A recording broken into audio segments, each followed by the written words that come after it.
Good morning everyone. In last session we have seen the Ampere's law. In today's session we will see the problems on Ampere's law. Myself Piyusha Shetkar. These are the learning outcomes for today's session. At the end of this session, student will be able to apply Ampere's law to solve the given problem. These are the contents. Now, before going to start the problems on Ampere's law, let us recall here what is Ampere's law. What is the statement for Ampere's law?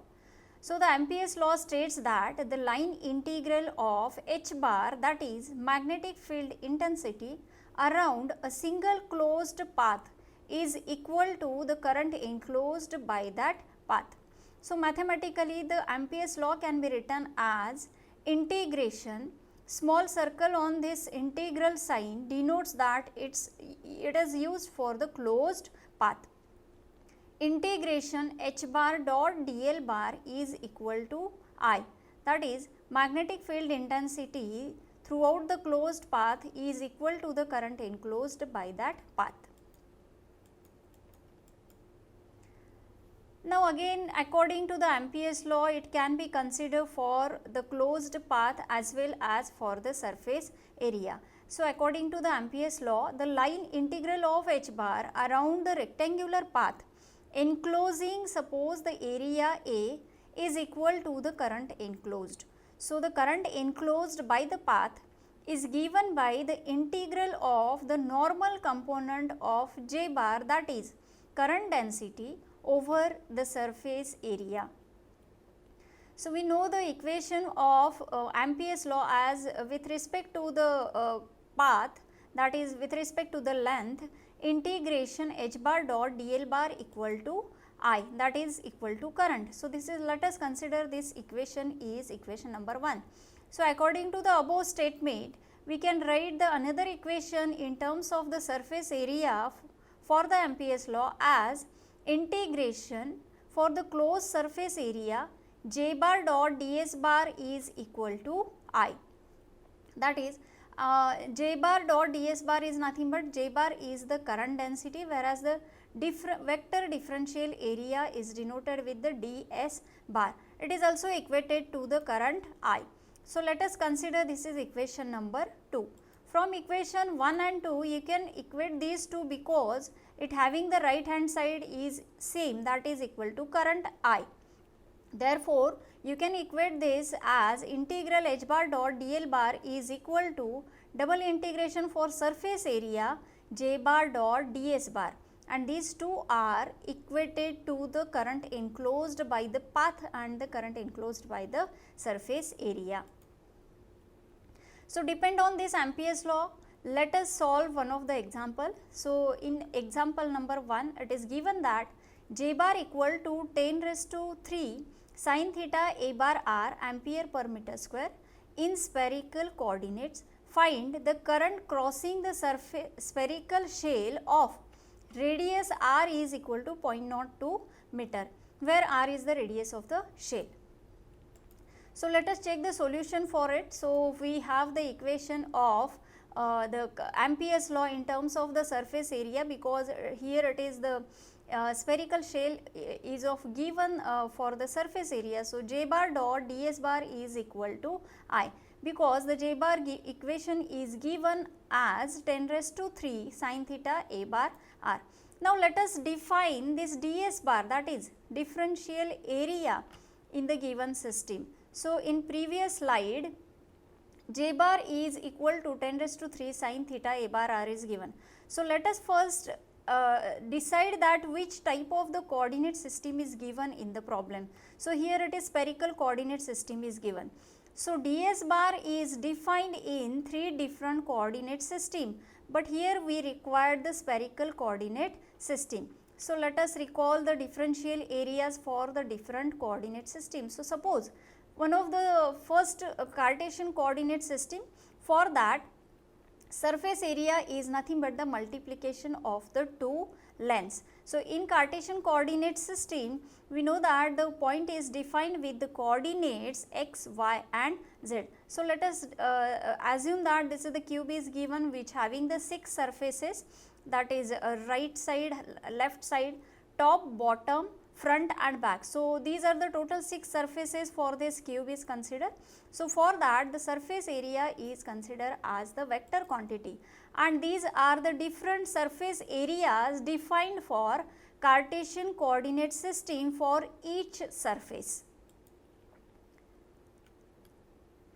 In one of the surface, if the unit vector is in the positive direction of the x, at the opposite side it is exactly in the opposite side, therefore it is written as a minus a bar x, whereas the minus a bar x is the negative direction of the unit vector in x axis.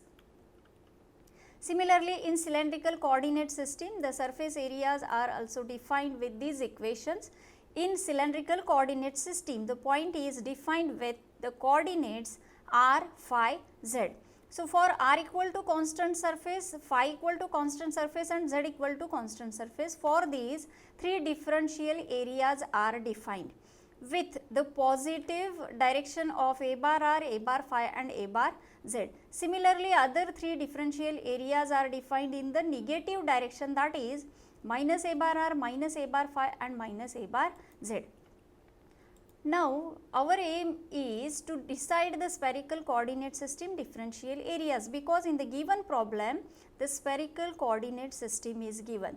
Now, in spherical coordinate system also the surface area is considered as the multiplication of the 2 lengths. So, these are the different spherical surface areas are considered in spherical coordinate system. Now, in the given problem, continue with that problem, the differential area for the spherical shell, it is given by ds bar is equal to r square sin theta d theta d phi a bar r. Why? Because the r equal to constant surface is given. R is given the value as 0.02 meter. Therefore, wherever the r is equal to constant surface, differential area in spherical it is given as r square sin theta d phi a bar r. Now, you know that r is given equal to 0.02, put that value in this equation, 0.02 square sin theta d phi a bar r. So, this is the equation for ds bar. Now, we have the equation for the current is equal to integration j bar dot ds bar. So, as we know in the given problem j bar is given with the equation 10 raised to 3 sin theta a bar r, and ds bar is defined in previous slide 0.02 square sin theta d phi a bar r. So, this is the dot product between these two. So, whenever you are considering the dot product between the unit vector in the same direction, you are getting the result is equal to unity. Therefore, a bar r dot with a bar r becomes equal to 1. So, 10 raised to 3 sin theta, and this sin theta becomes equal to sin square theta d theta, and 0.02 square is the constant value, take it outside of this integration sign, and the integration is with respect to d phi and d theta. So, the standard limits for the phi and theta are 0 to 2 pi and 0 to pi respectively. Now, solve this integration. So, sin square theta can be calculated by putting the equation formula for it as 1 minus cos 2 theta by 2. So, 10 raised to 3 0.02 square as it is, integration of d phi it becomes equal to phi, the limits are 0 to 2 pi, whereas the sin square theta can be solved by using this formula as 1 minus cos 2 theta by 2 d theta. So, solve this integration, thus you are getting 2.513 1 by 2 this constant value, integration of 1 theta, that is theta. So, put the limit 0 to pi minus 1 by 2 sin 2 theta, integration of cos 2 theta is sin 2 theta by 2. Put the limits for this theta is 0 to pi. Now, by putting the lower limit and the upper limit in this equation, you are getting the equation for or the final value for this as I is equal to 1.257 times of the pi. So if you are putting again the value of the pi and solving this equation for getting the value of the current equal to 3.947 ampere.